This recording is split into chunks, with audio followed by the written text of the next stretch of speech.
And like all true issues, it compounds and affects everything because it filters its way into other elements.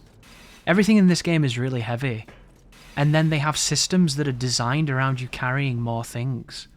So a good example of this is the weapons.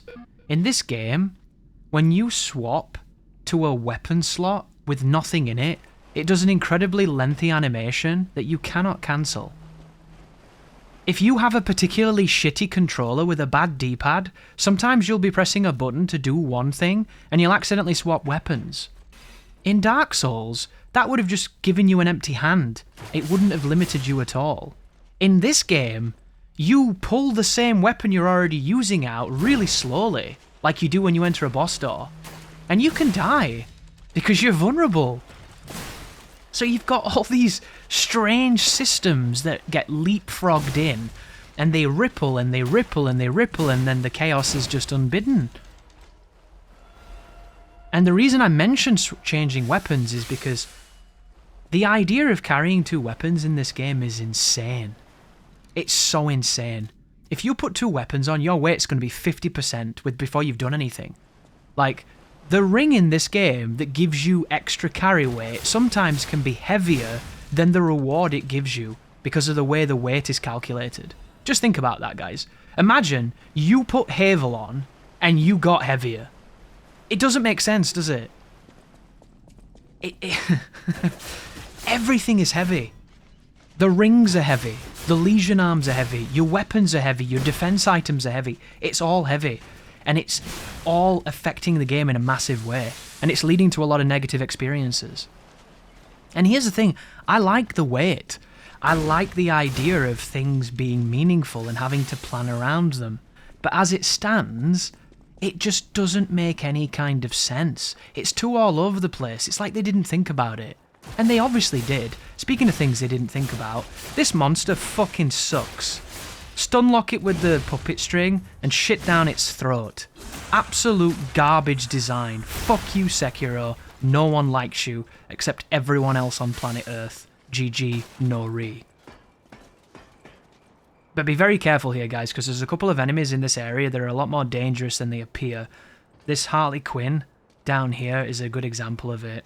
I call it the Harley puppet. She likes to detonate, does incredible damage. So same with the maids. This maid has two attacks. She has the duster that she's using, the feather duster, and she also has like a, I don't even know what it is, it's like a riding crop, but it's her offhand weapon, and it's really fast, and it can stunlock you, so be super careful. And then down here there are two barrels that release suicide Harleys. You want to be real careful with them as well. But if you go up to them and strike the barrels, you'll kill them. Just like that. But if you let her out, she'll do crazy things because she's very dangerous. This whole area is really dangerous. There's also a really lame trap coming up where you go onto the staircase on this next corner, and there's a soldier who shoots you immediately on a balcony. Be very careful of him, he's a cunt. But everything is heavy, and they have this ludicrous notion that you're going to carry two weapons, which I think is hilarious.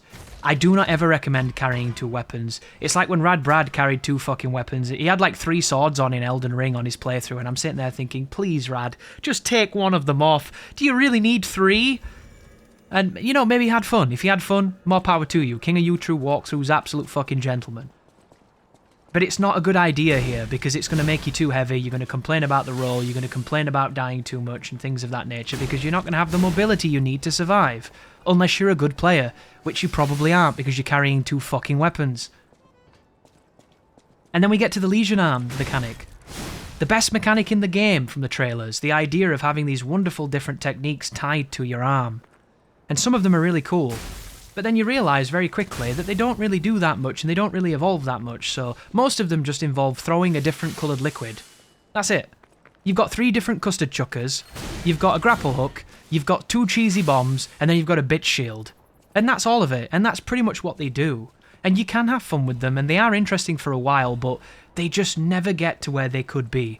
And to me, the Legion arm is the most disappointing part of the game. It is the idea that is so good, yet the execution that goes nowhere. And it reminds me of Devil May Cry 5. Nero had these buster arms in Devil May Cry 5 and they could have been so cool. And the way that Capcom did it is they took everything that was fun about that idea and they went the other way. And I don't want to say that about Lies of P, because I think that this game does a better job, and I do think there's a lot of fun to be had. But I feel like the good arms are heavily weighed against the bad ones. Like, unless you're on an advanced build, using the flamberge is silly. I've done an entire playthrough where I use the flamberge, and that's how I killed everything. And it just does not hit as hard as it needs to hit when you focus on it.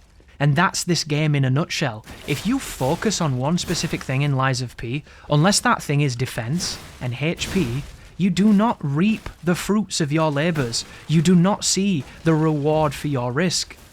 And these babies are back, who I fucking hate, so kill them swiftly. Devourment, baby killer. So it's just really bizarre. And the worst thing is the Legion arms are fucking heavy too. So this game, where the weight is astronomically calculated, where the Havel ring does not exist, because the weight ring is trash, you're put in this situation where no matter what you do, you end up being heavier than you wish you were. And you'll notice on this run, when I'm not using the puppet string, I'm using the base arm, because the base arm has 6 weight, it's the lightest one. And I've said this on my stream a bunch.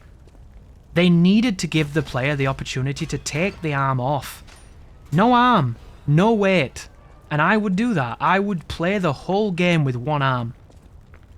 Because it means I can use things I can't use as it currently stands. But this is not an option you can do. So you are forced to eat the weight of an item you're not even using. And it's not light. Imagine, in Dark Souls, you have to carry a fucking great shield everywhere. And you're not even blocking. And speaking of blocking, we have the Mad Clown puppet. This guy is problematic. And what I'm going to do is I'm going to run past him and I'm going to save. And once you do this, you can just quit out if you want him to go away, or you can fight him. I don't recommend fighting him up here. I think it gives him too many opportunities to be a dick. I like fighting him down on the stairs, because then he can't run away. This is where I recommend you do it. And if you know how to beat this dude, you can bully him. And you'll notice this is perhaps the first time I've buffed in the game. I've done this because he has 11,000 HP. And this opening move here will always end in the belly flop that he just did, and if you hit him hard enough you'll get a stun. And then this move is really unique. If he hits a wall, he recovers really quickly. If he doesn't, it takes him a while. If you go close while he's rearing it up, he will change it into a 2-punch combo. On my build, that 2-punch combo is instant death. This move is a spinning move that ends in a punch, and you can parry it and then punish the parry at the end. I did that on my YouTube video if you saw my first kill.